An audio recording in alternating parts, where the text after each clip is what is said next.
Once upon a time, in the vast blue oceans far beyond the horizon, there lived a young mermaid named Arya. She was the most beautiful mermaid anyone had ever seen. Her long hair sparkled like the waves in sunlight, and her tail shimmered with every color of the rainbow. But more than her beauty, Arya had a heart full of kindness and curiosity.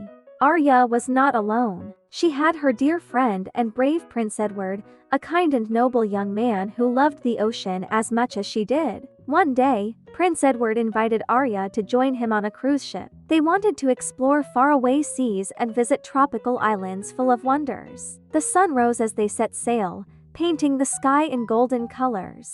The cool sea breeze brushed Arya's face, and she smiled happily. "My prince," she said, holding Edward's hand, "I wish I could sail these oceans with you forever."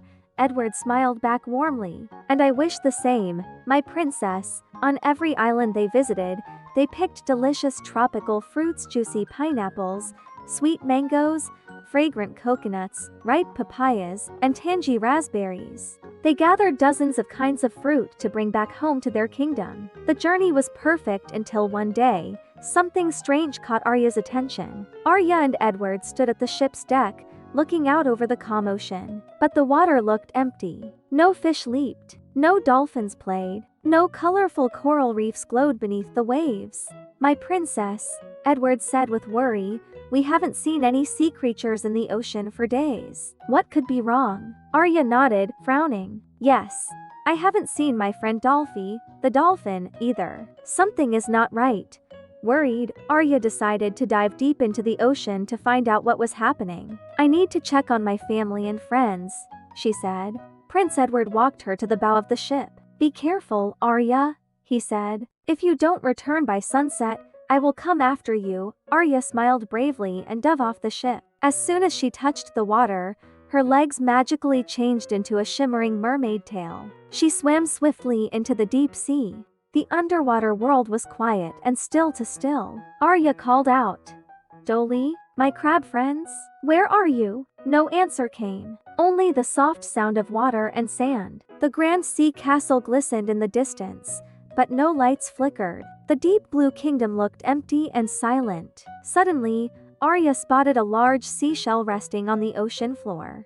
It was no ordinary shell. It held the memories and sounds of the ocean like a magical diary. Carefully, Arya held the shell to her ear. Voices and sounds came to her mind: a bright, happy day when fish and dolphins danced through the water, until dark shadows appeared. The wicked sea witch Vega and her sneaky helper Snake had come with a plan to steal the kingdom's treasure and rule the ocean themselves. Arya's heart raced. The seashell whispered about fishing nets, huge traps dropping from the surface, capturing sea creatures. She swam forward and saw a giant fishing net slowly descending. Arya quickly hid but soon found the terrible truth. 3 massive nets were filled with trapped fish, crabs, dolphins, and even her best friend, Dolly. "Oh, Dolly, I found you!" Arya cried. "Help us, Arya! Hurry!" Dolly called. As Arya tried to think of a way to free them, on the ship above, Prince Edward grew worried. She had been gone too long. He took out a small pouch of magic sea dust, swallowed it, and jumped into the water. His legs transformed into a mermaid tail, and he swam with all his strength to find Arya. Arya struggled to pull the nets together. Suddenly, she saw Vega and Snake trapped in one of the nets. "Vega, how did you get caught?" Arya asked, shocked. Vega hissed, "I don't care. I won't leave my power behind. Help me, Snake." Snake tried, but their arms were tangled tightly. Suddenly, another net fell, and Arya was caught too. "No, I have to save my friends first," she gasped. Prince Edward arrived just in time. With his dagger, he cut through the nets, freeing Arya. "We must stop these pirate fishermen," Edward said. Together, they swam fast to the surface. Arya faced the fishermen. "You cannot trap the ocean's creatures. Please stop." But the fishermen ignored her and threw another net. Arya gathered all her magic. She leapt from the water, creating huge waves and powerful winds that rocked the pirate ship. The fishermen panicked and sailed away, leaving the ocean creatures free. Vega, still furious, swore she would come back and take the treasure for herself. Back on land, Arya walked along the castle pier with her dog, Daggy. Nobody knew her secret. She was a mermaid. Her friend Lily, a castle maid, had started to suspect the truth. One day, Lily saw Arya's legs turn into a tail. Excited, Lily told her friends. They didn't believe her. So Lily tried to catch Arya in a glass box to prove the secret. Arya struggled to escape but was trapped. Vega appeared again, using her octopus arms to grab the box and drag Arya into the ocean. Vega said, "I saved you, Arya. Now give me the treasure key."